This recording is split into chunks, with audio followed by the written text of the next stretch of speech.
삶의 기적을 일으킨 30분 예배를 시작하도록 하겠습니다. 하나님께서 오늘 우리에게 주신 말씀은 고린도전서 19장 1절에서 7절까지 말씀입니다. 이 말씀 제가 봉독하도록 하겠습니다. 아볼로가 고린도에 있을 때에 바울이 윗지방으로 다녀 에베소에 와서 어떤 제자들을 만나 이르되 너희가 믿을 때에 성령을 받았느냐? 이르되 아니라 우리는 성령이 계심도 듣지 못하였노라. 바울이 이르되 그러면 너희가 무슨 침례를 받았느냐? 대답하되 요한의 침례니라. 바울이 이르되 요한이 회개의 침례를 베풀며 백성에게 말하되 내 뒤에 오시는 이를 믿으라 하였으니 이는 곧 예수라 하거늘 그들이 듣고 주 예수의 이름으로 침례를 받으니 바울이 그들에게 안수하며 성령이 그들에게 임하심으로 방언도 하고 예언도 하니 모두 12사람쯤 되니라. 아멘. 오늘 이 시간 하나님께서 우리에게 주신 말씀을 듣기 전에 잠시 기도하는 시간 갖도록 하겠습니다. 하나님 아버지 감사합니다. 오늘도 저희들을 사랑하셔서 저희를 만나주시고 저희에게 말씀하여 주시니 감사합니다. 하나님 아버지 오늘도 주시는 말씀을 통해서 늘 저희와 함께 하신 하나님, 그 하나님을 기억하게 하시고 그 하나님을 믿음으로 담대하게 세상을 살아가며 하나님의 크신 영광을 나타내는 저희가 될 수 있도록 은혜 베풀어 주옵소서. 예수님의 이름으로 감사하며 기도드리옵나이다. 아멘. 우리가 사도행전 18장에서 살펴본 것 같이 바울 사도는 고린도에서 성령님의 강력하신 역사하심으로 인해서 하나님께서 주시는 그 은혜 안에서 1년 6개월 동안 복음을 전합니다. 그렇게 고린도에서 오랜 시간 동안 복음을 전하고 그래서 이제 많은 사람들이 구원받는 구원의 역사가 일어나고 이제 바울 사도는 고린도를 떠나서 다시 아시아로 이동합니다. 그래서 아시아의 에베소 지역으로 와서 잠깐 복음을 전합니다. 그렇게 에베소로 와서 복음을 전할 때에 사도행전 18장 20절부터 이렇게 말씀합니다. 여러 사람이 더 오래 있기를 청하되 허락하지 아니하고 작별하여 이르되 만일 하나님의 뜻이면 너희에게로 돌아오리라 하고 배를 타고 에베소를 떠나라고 말씀합니다. 바울이 이제 2차 선교여행의 말미에 에베소에 들려서 에베소에서도 복음을 전하는데 에베소에서는 오랫동안 머무르지 않았어요. 에베소에서는 잠시 머물렀다가 에베소를 떠납니다. 하나님의 인도하심에 따라서 그렇게 에베소를 떠나면서 바울 사도는 에베소에 있는 믿음의 사람들이 더 오래 머무르기를 청할 때 하나님의 뜻이면 내가 다시 돌아올 것이다 라고 얘기합니다.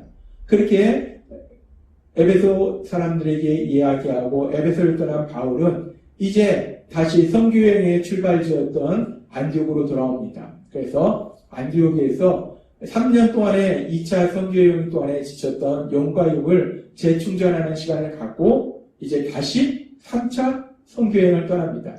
그래서 3차 선교여행을 떠나면서 성경의 말씀처럼 이제 갈라디아와 부르기아 땅으로 즉 바울 사도가 2차 선교여행 때 복음을 전했던 그 지역들 루스드라, 더베, 비시디, 안디오 이런 지역들로 돌아다니면서 자신이 복음을 전했던 지역의 믿음의 사람들의 믿음을 굳건하게 하고 그리고 이제 다시 바울이 어디로 오는가?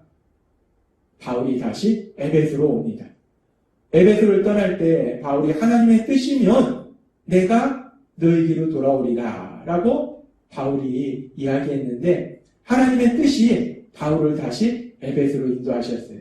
그래서 바울이 다시 이제 에베소에 와서 복음의 말씀을 전할 때 에베소에 와보니까 예수님을 믿는다고 하는 사람들이 있는 거예요. 그래서 바울이 그들에게 질문합니다.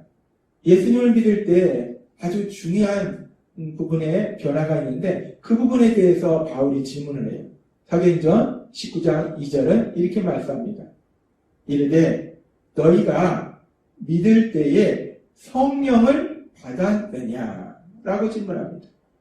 바울이 에베소에 다시 왔더니 예수님을 믿는다고 하는 사람들이 있어요. 그래서 그들 향해서 바울이 질문합니다. 너희가 그렇게 예수님을 구주와 주님으로 믿을 때, 너희가 예수님을 믿을 때 성령님을 받았느냐? 너희와 성령님이 함께 하시느냐? 라고 질문을 해요. 바울이 왜 예수님을 믿는 사람들에게 이 질문을 할까요? 바울이 왜 그들에게 성령을 받았느냐? 라는 질문을 할까요?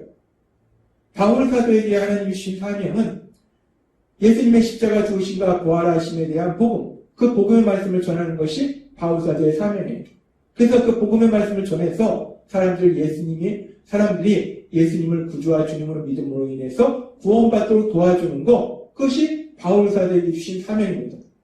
그런데 우리가 그렇게 예수님을 구주와 주님으로 믿을 때, 그래서 이제 죄에서 구원받았을 때, 우리가 구원받은 사람이 구원받기 전과 아주 다른 놀라운 변화가 있어요. 아주 중요한 변화가 일어납니다. 예수님을 믿고 우리가 구원을 받으면 구원받기 전과 구원받은 후에 아주 놀라운 변화가 있는데, 그 중요한 변화에 대해서 하나님께서 우리가 제자훈련 시간에 그 제자훈련 1단계의 결론으로 우리에게 말씀해 주신 것이 있어요. 예수님을 믿음으로 인해서 구원받았을 때 우리에게 많은 변화가 일어나는데, 그 중에 특별히 아주 중요한 두 가지 변화가 있다는 겁니다. 그 두 가지 변화에 대해서 하나님 우리에게 말씀하실 때, 먼저 우리가 죄에서 구원받으면 이제 죄로 인해서 하나님과 원수되었던 관계가 하나님과 화목한 관계로 변화된다는 겁니다. 하나님 곁에 가지 못했던 우리들이 하나님과 사례의 관계로 변화되는 그런 놀라운 역사가 일어납니다. 그렇게 우리가 이제 하나님과의 관계가 변화되는데, 그렇게 하나님과의 관계가 변화됨으로 인해서 우리 삶 속에 아주 놀라운 기적이 일어나는데, 엄청난 기적이 일어나는데, 어떤 기적이 일어나는가? 그 놀라운 기적에 대해서 하나님께서는 사도행전 2장 38절을 통해서 이렇게 말씀하십니다. 베드로가 대답하였다. 회개하십시오. 그리고 여러분은 각각 예수 그리스도로 침례를 받고 죄의 용서함을 받으십시오. 회개하고 예수님을 구주와 주님으로 믿으라는 겁니다. 그렇게 회개하고 예수님을 구주와 주님으로 믿으면, 그래서 죄사함 받고 구원 받으면 어떤 놀라운 역사가 일어나는가, 어떤 놀라운 기적이 일어나는가, 계속해서 성경은 이렇게 말씀합니다. 그러면 성령을 선물로 받을 것입니다. 그렇게 우리가 죄에서 구원받으면 성령 하나님이 우리에게 오셔서 우리와 영원히 함께 하신다라고 말씀하신다는 것. 요한복음 14장 16절과 17절에도 말씀하셨어요. 예수님께서 말씀하실 때 이제 보혜사 성령님을 너희에게 보내서 너희가 영원히 함께 하리라 라고 말씀하셨어요. 그 말씀 그대로 이제 예수님의 십자가 죽으심과 부활하심을 통해서 우리를 죄에서 구원하시는 구원사역을 이루신 이후에 우리가 우리의 죄를 회개하고 예수님을 구주와 주님으로 믿으면 하나님이신 성령님, 그 성령 하나님이 우리에게 오셔서 영원히 함께 하신다라고 말씀하신다는 거예요. 그렇습니다. 우리가 예수님을 구주와 주님으로 믿음으로 인해서 우리 삶 속에 일어나는 놀라운 변화, 그 놀라운 기적이 무엇인가? 그것은 성령 하나님이 이제 우리에게 오셔서 우리가 영원히 함께 하신다는 것. 그 놀라운 기적이 일어난다는 겁니다. 구원받은 사람에게는 이런 놀라운 역사가 일어난다는 겁니다. 그리고 이렇게 성령 하나님이 우리에게 오셔서 우리가 영원히 함께 하시는 것. 그것도 엄청난 기적이고 놀라운 기적인데, 더 나아가서 우리가 죄에서 구원받으면 우리의 삶 속에 어떤 또 놀라운 변화가 일어나는가? 죄인이었던 우리들이 변화되는데 어떻게 변화되는가? 하나님께서는 요한복음 1장 12절의 말씀을 통해서 우리에게 이렇게 말씀하십니다. 영접하는 자, 곧 그 이름을 믿는 자들에게는 하나님의 자녀가 되는 권세를 주셨으니 라고 말씀합니다. 이제 우리가 구원받으면 죄인이었던 우리들이 하나님의 사랑을 받는 아들과 딸로 변화되는, 신분이 변화되는 놀라운 역사, 그 권세, 하나님의 자녀라는 그 권세를 지닌 사람으로 하나님은 우리에게 말씀하십니다. 우리가 우리의 죄를 회개하고 예수님을 구주와 주님으로 믿을 때 우리의 삶 속에 그래서 우리가 구원받았을 때 우리가 놀라운 변화가 일어나는데 어떤 변화가 일어나는가? 첫 번째는 하나님이신 성령님이 우리에게 오셔서 우리와 영원히 함께 하시고 두 번째는 이 땅을 창조하신 하나님, 이 세상을 다스리시는 그 하나님이 우리의 아버지가 되시는 우리가 그 하나님의 사랑을 받는 아들과 딸이 되는 놀라운 역사, 그 변화가 우리 삶 속에 일어난다 라고 말씀하신다는 거예요. 그렇게 우리가 구원받을 때 구원받는다는 것이 사실 눈으로 볼 때는 별다른 변화된 게 없어요. 우리가 갑자기 부자가 되는 것도 아니고 우리가 다시 갑자기 건강해지는 것도 아니고 우리가 갑자기 머리가 좋아지는 것도 아니고 현상적으로 볼 때는 우리가 별로 변화가 없는 것 같은데 근데 우리의 삶 속에 엄청난 변화가 일어난다는 거예요. 성령 하나님이 우리에게 오셔서 우리와 함께 하시고 우리의 신분이 변화되어서 우리가 하나님의 사랑받는 아들과 딸로 변화된 놀라운 역사가 일어난다는 거예요. 그렇게 구원은 우리 삶 속에 놀라운 변화를 주기 때문에 그리고 우리가 구원받았을 때 구원받았다는 분명한 증거는 하나님이신 성령님이 우리에게 오셔서 우리와 함께 하신 거기 때문에 그래서 바울 사도는 에베소에 갔을 때 예수님을 믿는다고 그래서 구원받았다고 말하는 사람들에게 확인하는 겁니다. 사도행전 19장 2절 말씀처럼 이렇게 물어보는 거예요. 이르되 너희가 믿을 때에 성령을 받았느냐? 믿을 때에 성령을 받았느냐? 예수님을 믿는다고 하니까 정말 너희가 너희 안에 성령님이 함께 하시느냐? 성령님을 받았느냐? 라고 바울 사도가 묻더라는 거예요.